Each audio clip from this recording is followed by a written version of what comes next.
ট্রেনে কাটা পড়ে মৃত্যু হলো মানসিক ভারসাম্যহীন এক ব্যক্তির। ঘটনায় শোরগোল এলাকায়। ঘটনাটি ঘটেছে নকশালবাড়ির বেঙ্গাইজোত এলাকায়।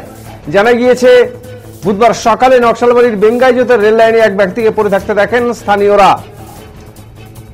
এরপর ঘটনার খবর চাউর হতে স্থানীয়রা ভিড় জমান সংশ্লিষ্ট এলাকায়। ঘটনার জেরে শিয়ালদা আলিপুরদুয়ারগামী কাঞ্চনকন্যা এক্সপ্রেস আটকে পড়ে। এরপর ঘটনার খবর পেয়ে রেল পুলিশ আধিকারিকরা ঘটনাস্থলে পৌঁছে মৃতদেহটি রেল লাইন থেকে নামিয়ে নিলে পুনরায় ট্রেন চলাচল শুরু হয়। ট্রেনের ধাক্কায় মৃত্যু হয়েছে বলে প্রাথমিক অনুমান স্থানীয়দের। তবে মৃত পূর্ণ রায়, তার বয়স 42, তিনি খড়িবাড়ির ওয়ারিশ জোতের বাসিন্দা। দীর্ঘদিন ধরে মানসিক ভারসাম্যহীন হয়ে ঘুরছিলেন এই ব্যক্তি বলে জানা গেছে।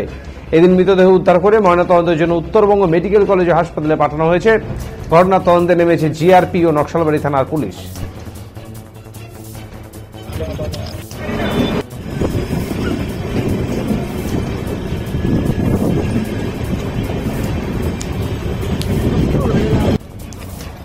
কি হয়েছে এখানে? মারা গেল, ট্রেন দিয়ে কাটা গেল। চেনা গেছে কে? না, চেনা যায় নাই। এখন কোথায় আছে? এখন ওই যে সামনে আছে।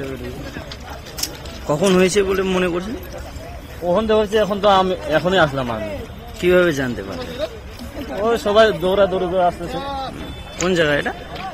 এটা এটা বেঙ্গাইজোত বলে। এটা